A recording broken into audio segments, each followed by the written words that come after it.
Welcome back, Warriors. This is Warrior Connection on Beyond FM Radio, and I'm Desi, joined by my co host Steve. And as always, Trisha working faithfully behind the scenes to bring these conversations to life. Tonight, we're sitting down with Black Sheep Recovery, John, who was going to talk about addiction, recovery, redemption, and the hope that can only be found through Jesus Christ. So many people are carrying wounds, struggles, and battles in silence, and tonight's conversation is a reminder that no one's gone too far for the grace of God. In Romans 8:1 says, "Therefore there is no condemnation for those who are in Jesus Christ." Whether you're in battling addiction yourself, loving someone who is, or simply looking for encouragement, this conversation is for you. Welcome to Warrior Connections, John. It's nice having you.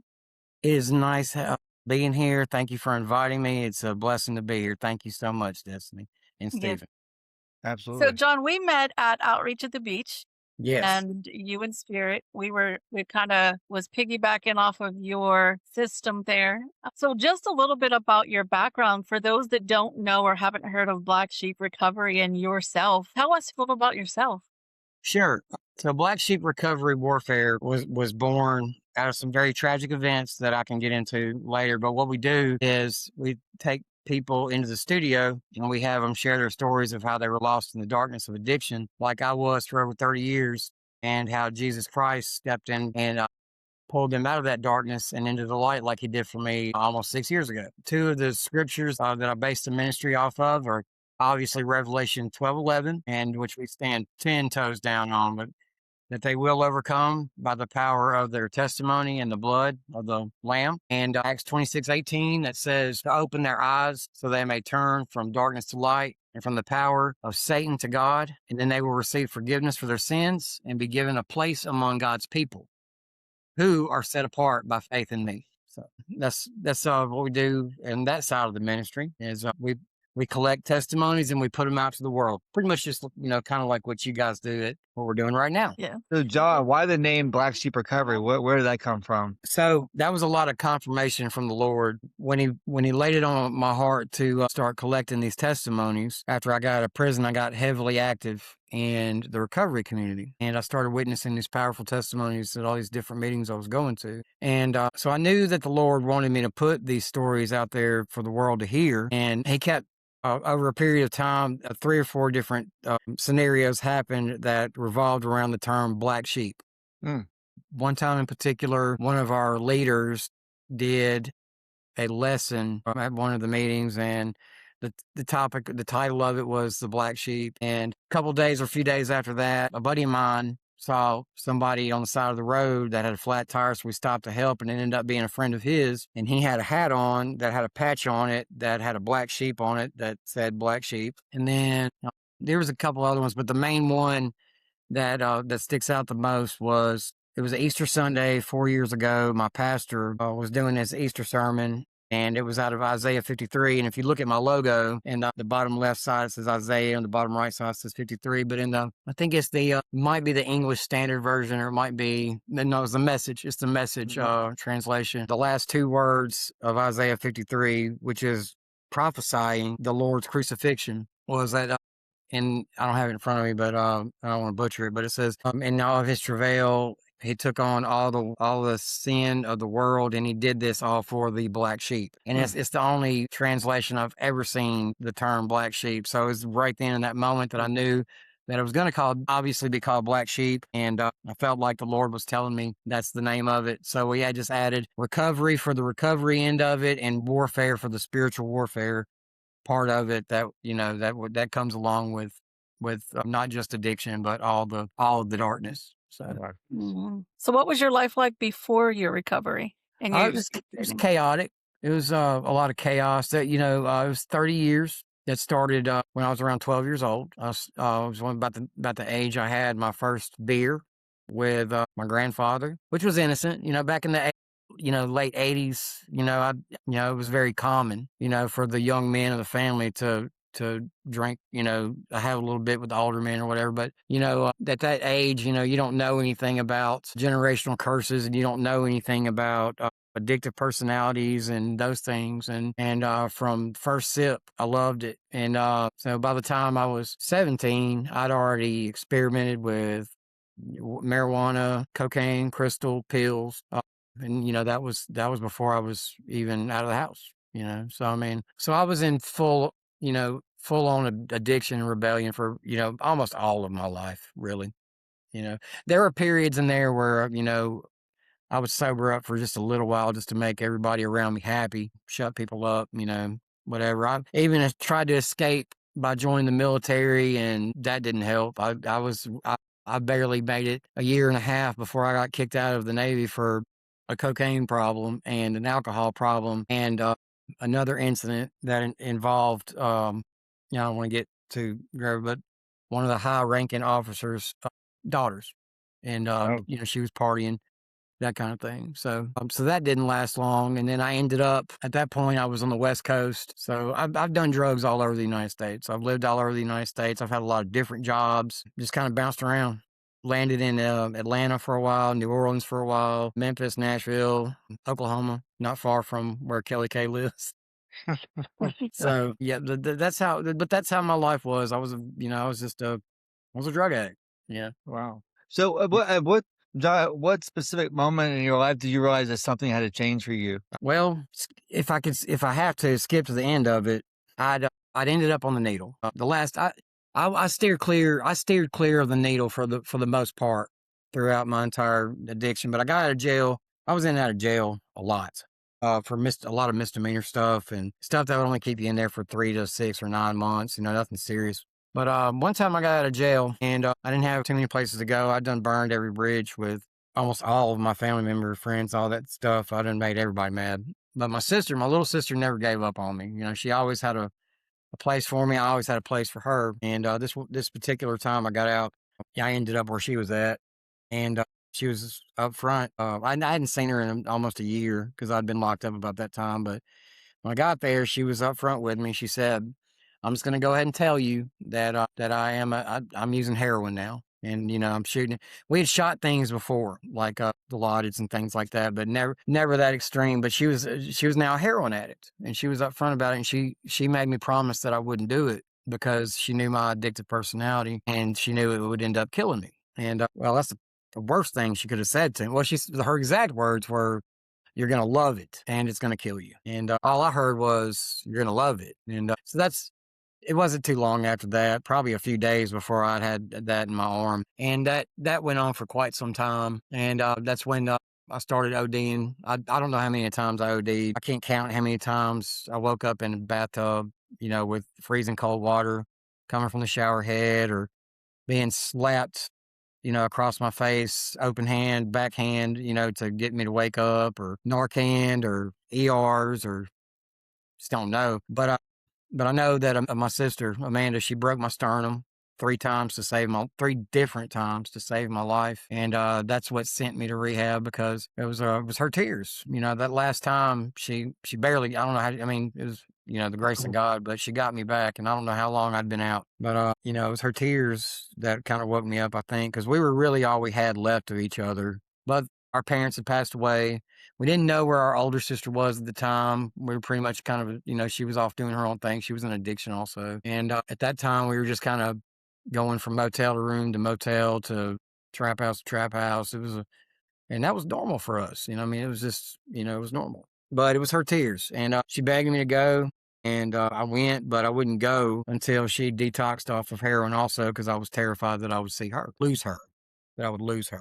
And I'll know, so I went to rehab here in Mississippi called Region 8, and it's a 30-day rehab. And, I went in with the mindset that I'm going to do it. I'm going to get clean. I'm 42 years old. I think I was 42 at the time. And I wanted something better. I wanted to die, but I really didn't want to die. I didn't care if I lived or died. But at that time, I wanted to live for my sister, and try to do something better. And then, so I was doing really good in the recovery. After a week and a half, I started getting my bearings. I started thinking clearly. I was really into the classes. My hand was always up. I was reading the material. I was watching the videos, and I'd even set up a secondary to go to that was 6 months. because I knew that 30 days was not going to be long enough for me. But unfortunately, I didn't make it out of the program after I didn't make it to the first 30 days because on the 27th day, they pulled me out of class and they told me that my sister was dead from a heroin overdose. And that's, that just, that was it. Something inside of me just shut down and just kind of just gave up to it, willingly walked back into the darkness. That's all I knew. I didn't have anywhere to go, no wife, no, I hadn't seen my daughter in about 3 or 4 years. And, she didn't want nothing to do with me. And, just no family really that was left. Didn't know where my older sister was. And so I was high before I left out of that parking lot, person that picked me up. So, and that, and there we are. Well, that sent me into several months of homelessness and hardcore addiction. I was shooting so much meth, it sent me into a very dark realm of demonic things and deep psychosis. I was in some serious psychosis. I didn't, I was completely out of my mind. Yeah. Very sorry to hear of your sister. How did God meet you in those dark moments? So I walked everywhere and I was alone most of the time. And I knew that there was something that was, that I didn't understand at the time, but I knew that I was being fought over. I could feel it. Unfortunately, the darkness was winning out, or that's what I felt like. I knew that I was being guided in that psychosis. I could tell, I knew that there was something that was trying to pull me out of it. But I was so, I was so lost and so broken that I wasn't willing to receive it or accept it. And I'd been exposed to God and Jesus from a very young age, so I was a believer, but I knew about Jesus, but I didn't know him. But he knew me, and so there were times when I could see some light out of it, and I would start to kind of gravitate toward that. But something would happen; it would snatch me just right back into that darkness. But it got so bad. It got so chaotic that I could almost see the warfare that was going on around me, and it was mostly the darkness. Like I could see the demons, and they didn't bother me, and they didn't scare me. For all I knew, I died in one of those addictions, and I was in hell. And this was my hell. And I ended up in some woods behind on this piece of property where I was staying, and there was this big dead oak tree, and it was rotten out of the center, and you could literally crawl in this tree. And it was so rotted out that I could stand up in it. And I was high out of my mind, complete psychosis. And I came face to face with the demon inside this tree, and it told me that if I wanted all this to be over, then inside this tree is where I was going to end it all. And I came into agreement with that, and crawled out of that tree, and I made arrangements to get some the deadly shot of fentanyl. I was going to crawl back inside that tree, and that's where I was going to do it. So I talked to the person that owned that property. It was also the person that took me to rehab and picked me up. She was trying to help, but she had no idea what my plans were. And she was take me and drop me off at a storage unit that had some of my stuff in it, or had my dad's ashes and stuff. I was going to pick that up, and I had the guy meeting me there to get the fentanyl. She had no idea any of this was going on, but on the way over there, we stopped at a store, and there was this young lady in front of me, which to this day, I believe was probably not there. I think it was, it was a figment of my imagination that the Holy Spirit put there to distract me, because the young lady looked exactly like my daughter. Sounded like her from what I could remember, just, for all I knew, it could have been her, but she turned around and she struck up this conversation with me. And if you would have seen what state of mind I was in, and what I looked like, being a 40-something-year-old drug addict, probably weighing about 90 pounds, there's no way this young 17-year-old would have any business wanting to talk to a guy that, just looked like he'd been drugged through the street and through the mud. So I don't think the girl was there, but she struck up this conversation with me and was smiling and laughing and cutting up, and it reminded me of my daughter. But she walked out, and there was a backpack that was at my feet in front of the counter, and I picked up the backpack and I walked outside and to see if it had belonged to her, and it didn't. And then at that time, the person I was with was ready to go. And, me being a homeless person was always used to having backpacks. I'd forgotten about the backpack. I just slung it over my shoulder and I got in the car. But by the time she got me to the storage unit and dropped me off, when I got out, I took the backpack with me. And within minutes, I was surrounded by cops. Oh, no. My first thought was, by the time I got the door open to my storage unit, they were there. It was several. You would have thought I robbed a bank or something. But at first, I thought that they were there because they thought I was breaking into this unit. But I was screaming at them that this was my unit. And I was face to the concrete, and my arms being jerked behind me with a knee in my back. And, it was the backpack. It was because of the backpack. I'd never looked in the backpack, but it turned out there was a powered up iPad mini in there. And it had belonged to the Red Bull guy that was dropping off his delivery to that gas station. So God had created some circumstances for me to get arrested. And I knew that. I knew that he had something to do with it. I felt it. I felt that he had something to do with it. And it sent me into a rage, or maybe not me into a rage, but whatever was inside me into a rage. And they got me to the holding cell, and I was alone in this holding cell, and I was throwing myself against walls, and I was screaming at God. I was cussing Jesus. I was saying things to the Creator and his Son that I would never repeat. And then I want you to remember my state of mind is, if I can describe the state of mind and the type of psychosis I was in, if you've seen the videos of the homeless people that are arguing with stop signs and mailboxes, or people that aren't there and they're not making sense, and they're just completely out of their mind. I can tell you that, that's not always just mental illness, and it's demonic torture is what it is, because I lived through it. But that's the state of mind I was in.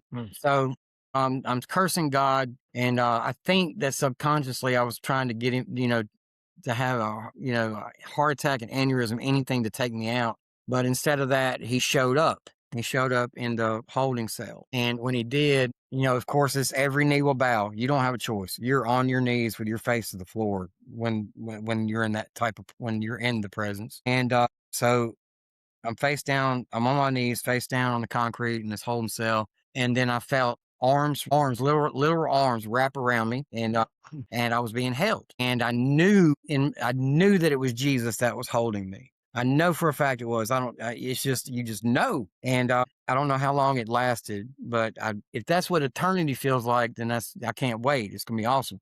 But I know that I felt this surge, this rush of love coming straight from Jesus all the way through my body. And every cell, every molecule, every atom, I was being cleansed. And it all rushed into my heart, in my center, all at one time. And then when it was over, there was a puddle of tears, and I was of complete sound mind, just like I am right now. Just like that, I was healed. So I had this radical encounter with Jesus. What role did faith play in your recovery to date? Well, I mentioned earlier that I didn't know Jesus, but he knew me. So I didn't know nothing about Jesus. And so I had to answer for 2 charges. I had a violation of probation for a charge that I was already on that I never checked in for. I never went and saw my probation officer, so I had to answer for that. I had to, obviously, the stolen iPad, which was considered grand larceny since it was over $1,000. So I did about 14 months in prison. And in that time is where I developed my relationship with Christ. And that's where I learned who Christ was. I had the Holy Spirit as a teacher. As I read my Bible, I kept my nose in my Bible. And any Christian book that I could get my hands on while I was in prison, I devoured it. And that's where I learned about faith and trust in the Lord, and all the things. And that's where I developed my relationship. So how that played a role in my recovery was that I've not had a desire to use a drug ever since that day. And I can tell you that, going through prison like I did, it was everywhere. The prison was flooded with it. Since I got out of prison, I've been in a lot of situations where drugs were being done right in front of me, where I was, trying to help somebody come out of it, and it had no effect on me. It was no longer a part of me. I'd been delivered. That's awesome. What do you think the church gets right or gets wrong when it comes to helping people that are struggling with addiction? Well, I think one thing I've learned out of a lot of churches that I've been to is that if you're not seeking the lost, if you're a church and you're not seeking the lost, then you are the lost. So I think the ones that are out there that are getting in the trenches and getting their hands dirty and that are out there washing feet, I think those are definitely the ones that are getting it right. I think the ones that, and I've been to a lot of churches where I've seen people be looked at in a certain type of way for walking in the door because of the way they were dressed, Oh, yeah. state of mind they were in, and just not very welcoming. And I was like, well, they need to be the first ones at the altar. So for me, any church that I'm going to be a part of is going to be one that's out there seeking the lost. So what are the biggest misconceptions about addiction and recovery in general? Say again. What are the biggest misconceptions with addiction and recovery? It's not so. It was very radical for me. So one of the biggest misconceptions is that it doesn't matter, if you've got a year, 5 years, 8 years, 10 years, or even 20 years, you're not exempt from, failing and falling into a temptation and using again. You have to. So I think one of the misconceptions is that once you complete a program or once you go through a Celebrate Recovery or any type of curriculum that's it. I think it's the biggest misconception is that you can do it on your own, that you don't necessarily have to stay plugged in and have that community. I'm almost 6 years in my recovery, and even though I've never had another desire to use another drug, I still go to meetings and lead, even if I'm not leading the meeting or, I still go and get that community, stay in community and stay plugged in as often as I can. I stay plugged in. I just keep that's my surroundings at all times. I mean, if you're in your recovery and you're not staying in community and you don't have an accountability, and then you're probably going to fail. So I think to answer your question, the biggest misconception is that you can do it on your own. That's why we need people like you out there. Yeah, absolutely. Thank you. Yeah. Absolutely. So what would you say to someone who feels trapped or believes that they'll never be Well, to plug my brother Blake Spradlin, I'm glad you said trapped. You don't have to stay trapped. He wrote a curriculum that I just started teaching last week called Trapped in the Addict. And for your listeners right now, if you look up Trapped in the Addict or Titan Ministries, you can get connected with them. His name's Blake Spradlin. He wrote that book, and it's just another tool for your tool belt, and just something to add to your arsenal of weapons to fight temptation, to fight addiction, and all that. But that's one thing I would say is order Blake's book. Yeah. But no, I would say that if you want to be successful and you are real about staying clean, that Jesus is that answer. He is my strength. Just because I don't have I don't have a desire to do drugs, there are still things that I deal with, anxiety and stress and all kinds of things that I deal with. I 30 years of addiction affected my brain. My memory sucks. I still have a little brain fog. I have to, but I look to Jesus for that. I look to Jesus for, to heal me in any way he can heal me, to take away my anxieties and my stress and to strengthen my relationships with my friends and my family. And, that's something definitely I like to push is building a family of like-minded individuals that are on fire for God and that are serious about staying clean and staying out of the darkness. That's awesome. How can family members help like loved ones that they see struggling? Yeah, so I go through this a Yeah. lot with a lot of people I talk to, and nobody ever likes the answer, but I never sugarcoat anything. I don't lie. Yeah. But unfortunately, a lot of family members are enablers, and that does not help the situation. Sometimes, most of the times, you have to let this loved one, whether it be a son or a daughter or whatever, you have to let them hit all the way to their rock bottom before they're going to before it's going to do anything. If you keep bailing them out, bonding them out, coming to pick them up from rehab after a few days, because that's your baby. Oh, it's my baby. They call you crying. It's horrible in here. It's not that bad. You're being manipulated. They are drug addicts. They know how to manipulate. That's what we do. And so I think that plays a huge role and it is is what keeps people in bondage is enabling. It's awesome. You know, True. So, what are some practical steps for someone that can take today if they're ready to make changes? some practical steps I would say is to reach out to a local Celebrate Recovery and partner up with somebody that you know you can trust and let them guide you through the process, and to trust the process, and to listen to them. They know what they're talking about. You're not going to like what they're going to want, what they're going to hear. You're not going to want to receive that. But if you really want help and you really want out of that lifestyle, then you're going to have to go through some hard things to get to, like, say, where I'm at. You're going to have to submit. You're going to have to surrender. You're going to have to surrender and submit to the process. There's a lot of things that you're going to have to do that you're not going to like. And unfortunately, it's part of the process. But if you trust that process, it will work. You don't have to stay trapped. There is a better way. You will find in recovery, looking back, that you're gonna establish some lifelong bonds with people that you hated at first, but you're gonna grow to love them so much. They're like mothers and fathers to you that will do anything. They will lay down their life for you. That's awesome. Have you witnessed a testimony firsthand through Black Sheep Recovery that's changed you at all? So many. Yeah. So many.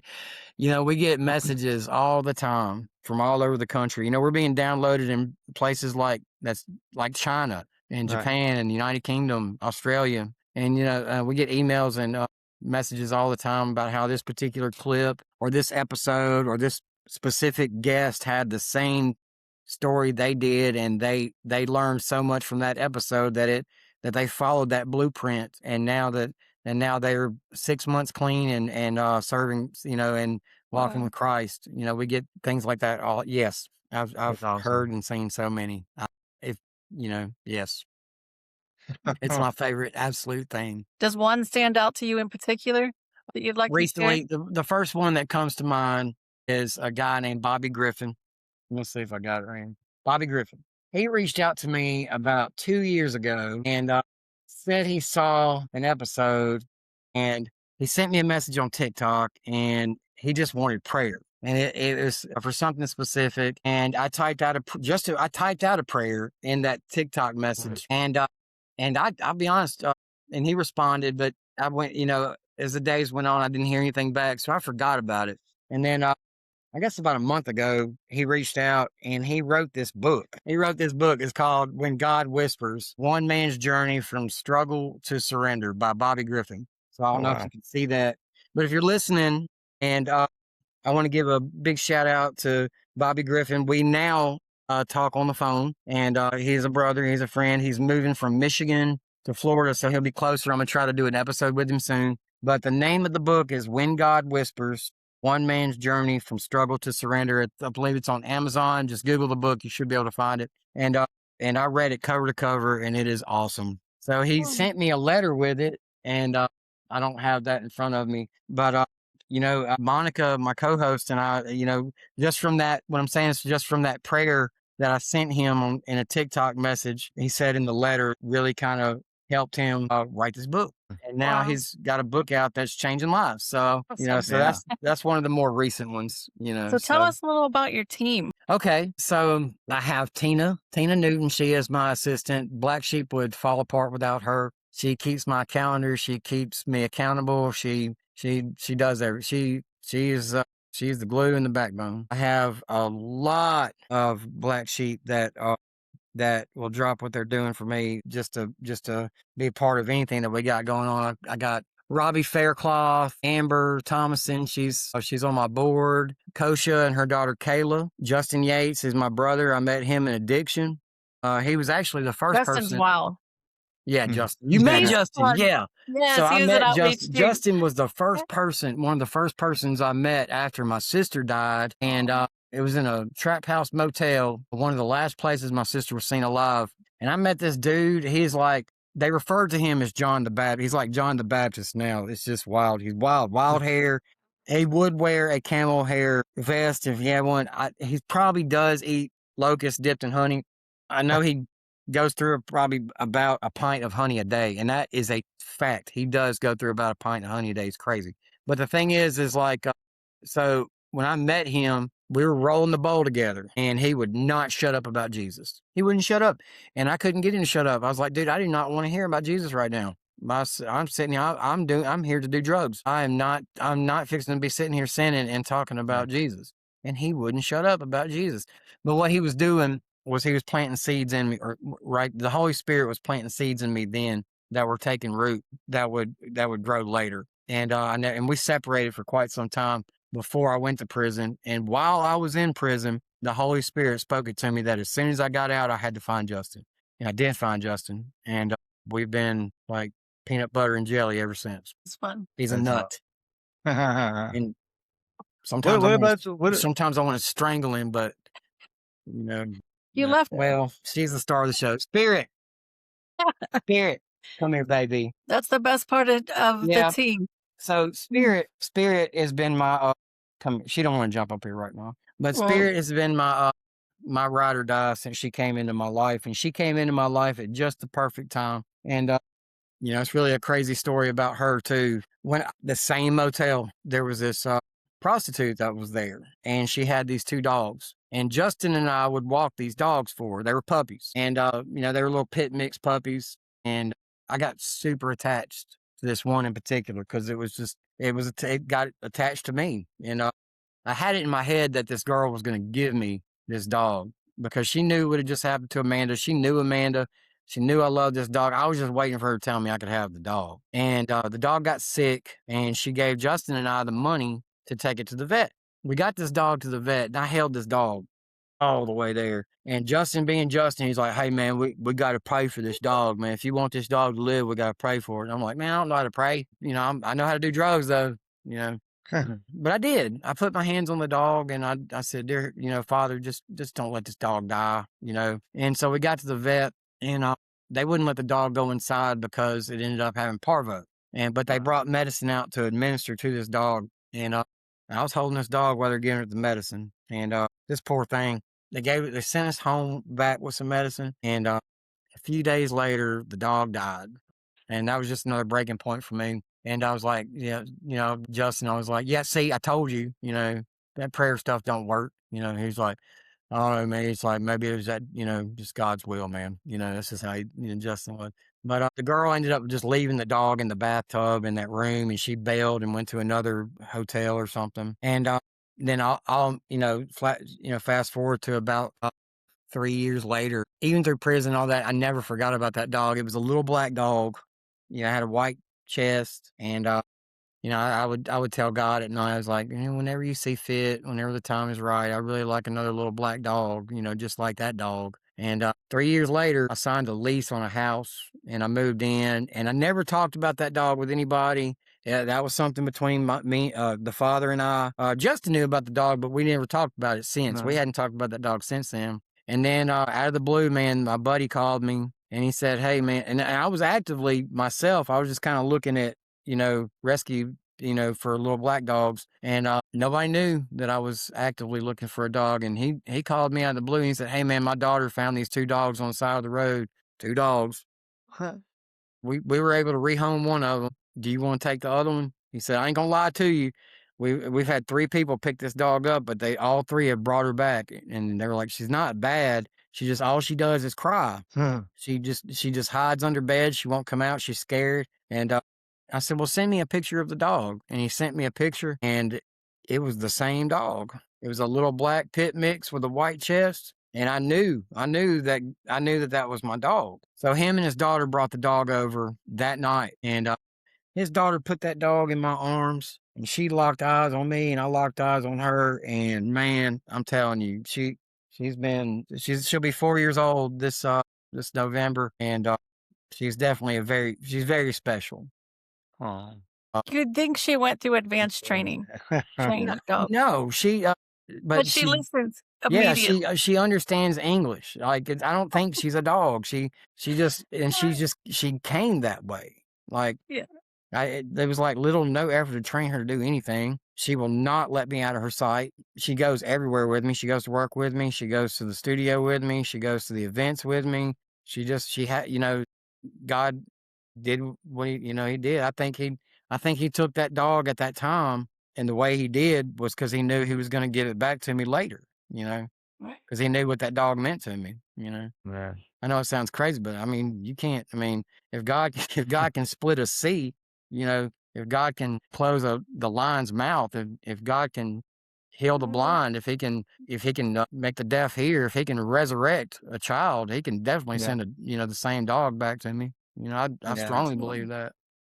Yeah, I do too. Sorry, what was that? What about your about the recovery has Right. given you another sense of purpose and or a calling? Yeah. So I I know. So another scripture that is written on my heart is Genesis 54:20, I believe it is, or 50:20. It's the what the enemy meant for evil, the Lord will use for good. So, God and the devil, I picture it's like a chess game, and the devil is just so oblivious to the fact that God is 1,000 moves ahead of him. Yeah. So any move that the enemy makes, God's already foreseen that and is already ready for that. And he'll just make an evil move against somebody, and God can take that evil Mhm. thing and look at it and say, "Oh, I can use that," and then turn it for good. Right. So what he's done here is he took my sister's death Wow. and said, the enemy took out my sister. That's what it was. And God saw that, and he saw how broken I was after that, and he saw the path that I was on, and he said, I can use that, and I'm going to use that, and he is using that.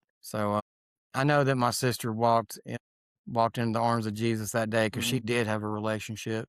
She planted seeds in me long before Justin did.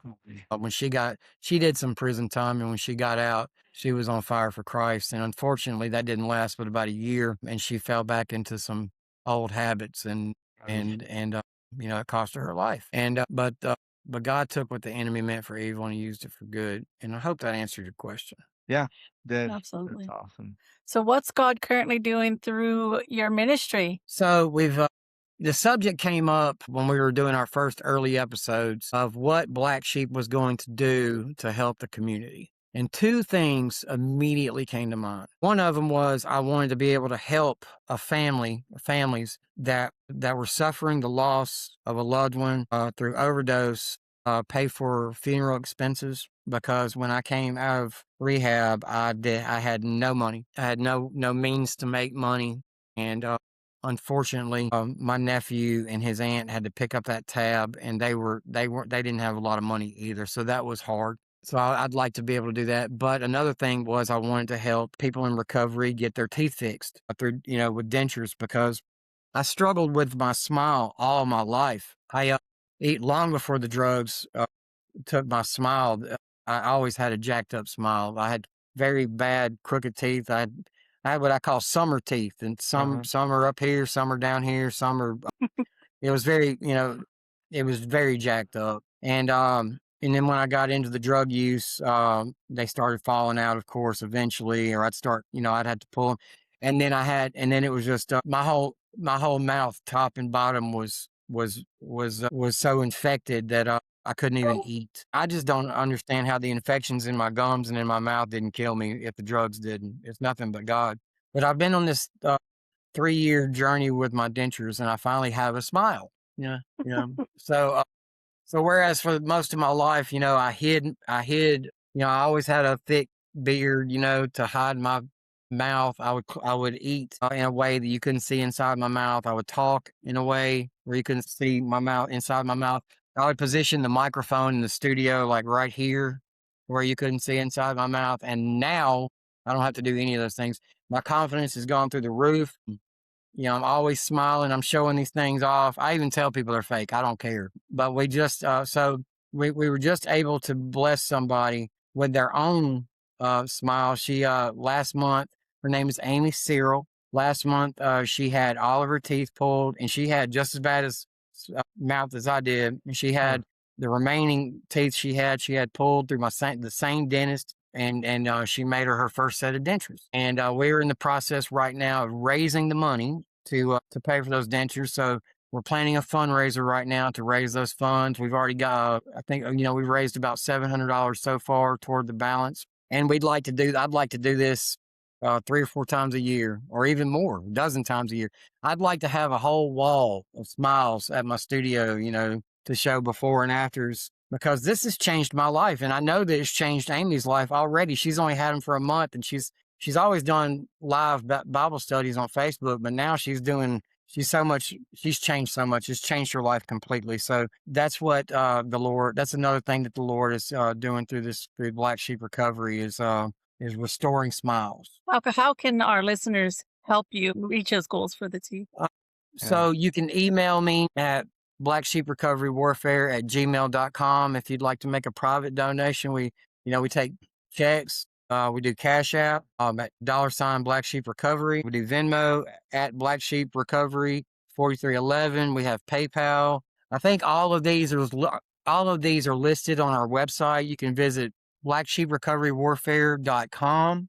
You can reach out to me through Facebook, and I'll even put my phone number out there too. If you want to put that out there, it's fine. Okay. But and that you can also connect with the podcast through the website. Obviously, we're on Spotify, Apple, iTunes, YouTube. I prefer the YouTube because I'm a visual person. I like to watch the episodes. Yeah. So we have like 62 episodes now, I think. We haven't recorded much the last couple months, but all that's fixing to change because now we have some dedicated monthly sponsors to where we can do more episodes. I've pretty much, the ministry from the beginning and had no problem doing that. The Lord has always provided to pay for the episodes to be done, whether it be through, a donation here, a donation there, or, the provision that he gives me through work or whatever. There's been some businesses get involved and things like that. We throw these events about twice a year that raises enough money to do anywhere from 6 to 8 episodes. But so now we're getting into some marketing and things like that. And so as it stands right now, I think we've got 4 and a potential 3 more sponsors that are willing to pay for episodes. So Great. That's great. What do you see Black Sheep Recovery going the next couple of years? I'd love to have a sober living house eventually. That's been a dream of mine since I came into recovery. I'd love to be able to go out of state, and we have done that, but so we just got this trailer to travel with. I'd love to go do some on the road, like a tour and hit some churches where I can bring a guest as a speaker, and I got a couple of bands that are willing to travel. One of them is Ashes to Altars. Lead singer of that band, Palmer, has he's been with Black Sheep from the beginning. We've always talked about touring, doing like a 5 or 6 city tour where, obviously I would speak. I'd bring one of my guests with me, have them speak, and then have Ashes to Altars and another band open up for them. That would be I think that would be awesome. I'd love to do that. We go to a lot of recovery events, and those, and I've learned getting out of my area is a little expensive. But yeah, like I said, God, he always provides, and I'm just trying to be obedient to what he wants me to do in the moment, and just trust in the one that already knows the outcome. So that's great. And Beyond FM Radio. And Beyond FM, yeah, and if you want to tell them, Destiny, you can tell your listeners. Oh, you can break the news to our listeners. So I've been talking to Beyond FM Radio, and we were in the process of having the Black Sheep episodes stream to the Beyond FM Radio Roku, and on the radio station. Yeah, so I'll be in contact with these guys soon to get them everything they need to for you guys to listen to our episodes. So coming soon to Beyond FM Radio. Hopefully very soon. Yes. Yes, we're looking forward to that. That's awesome. That's very awesome. Yes. I was just wondering, as a veteran and a man of faith, what kind of encouragement do you offer to anyone fighting a battle or they feel like they can't win? I would say that if you can just get on your face and get on your knees and learn how to surrender to the will of God. I know that's easy to say to somebody, but if you can just receive that from somebody and believe it and have the faith that it takes to do that and to fully surrender, then and let go and let God take over, then it would solve your problems, whatever that problem is. Even a 40-year man of faith still has to get on his knees and surrender. I know, surrender is just a part of the walk, and I have to surrender all the time. I have to pick up my cross daily. And, I still struggle with a lot of things. My but sometimes I love the sanctification process, and sometimes I can't stand it. It's sometimes it hurts. Sometimes it hurts to to go through that fire and go through the pain. But once you learn that pain it has a purpose and it's not to harm you but to prosper you, then the pain starts to actually kind of feel good because you know that you're learning something out of it, that at the back end of it, when you come out of it, you're going to be stronger. You're going to be a better man of God. Or woman of God, and your walk's going to speak for it. The experiences that we have this is something I learned recently too through a very close friend of mine named Kosha. She said she has sharpened me. Iron sharpens iron, but she sharpens me a lot. And so she brought it to my attention not too long ago. She's like, you may not realize it, but you got eyes on you all the time. People are watching you all the time, and you don't know where they're at in their walk, whether they're, early on in their addiction or still in their addiction. What they see you putting out in your walk, that's what's going to make them better. That's what they're going to base their walk out of. So you have to be really careful, about what you're doing, and what you're saying. You literally have to walk the walk and talk the talk. You can't just be halfway in, really, is what I'm trying to say. But, she also taught me to really look and pay attention to people I'm talking to, because she taught me to see people the way Jesus does. Like if I'm having a conversation with somebody, it's almost like you need to be acting like you're having a conversation with Jesus himself. Oh, wow. And that teaches you. And what that taught me was it taught me how to truly love the person in front of me, because I truly love Jesus. But sometimes there'll be a person, get in front of me that might be annoying to me, bothering me, or that I just don't want to talk to. Well, you can't be like that, John. You had to look at this person as if you're looking at Jesus himself. Right. So those are some things that I've picked up recently, just through her. Justin sharpens me, That's why, I talk about, community a lot, and surrounding yourself with like-minded people that are further ahead of you in your walk, so that the people that are coming up behind you in your walk can learn that from you. One of the things that stood out to me the most about your testimony was when you were in active addiction and you were inside of yourself, you were fighting those demons. And a lot of times when we are looking at someone in active addiction, we're just seeing the addict and not really the battle that they're in.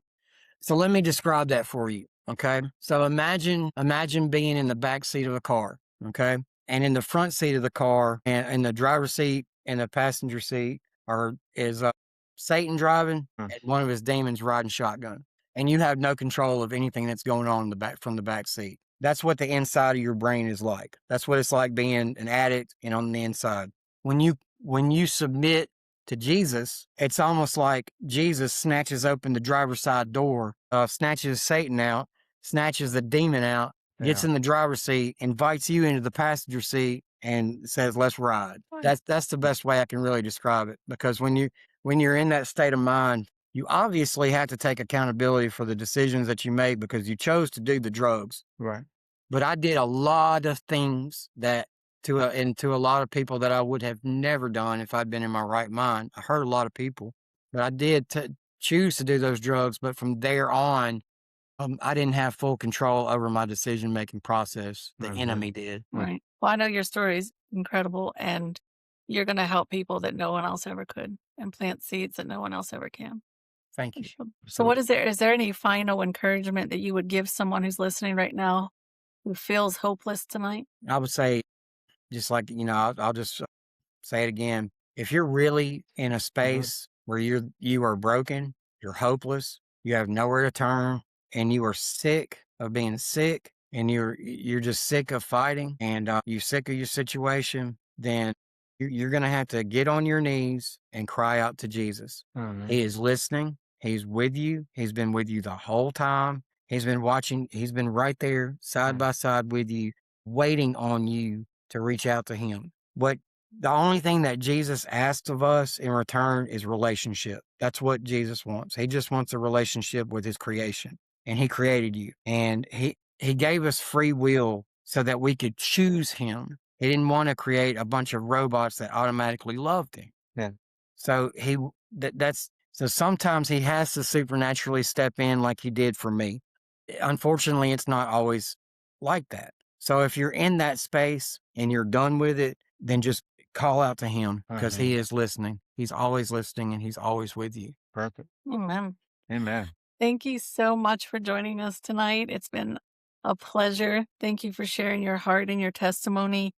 And the work that you are doing with Black Sheep Recovery is going to help so many turn eyes towards Jesus. Stories like yours truly remind us that Jesus still transforms lives, breaks chains, and restores families and gives people new purpose. To everyone listening tonight, remember your past doesn't define you. Your mistakes do not define you. Jesus has the final. Be sure to stay connected to Black Sheep Recovery on YouTube, Spotify, social media, and here on Beyond FM Radio soon. And share this episode with someone who needs it today. For Steve, Trisha, working faithfully behind the scenes, and myself, Desy, thank you for joining us on Warrior Connections on Beyond FM Radio. Until next time, keep your armor up, stay connected, and remember, we overcome by the blood of the Lamb and by the word of our testimonies. Amen. God bless you guys. Yeah. Thanks for Amen. joining us, John. Thank you for having me. God bless you. Bye. Bye. Steve's getting better at that. I am.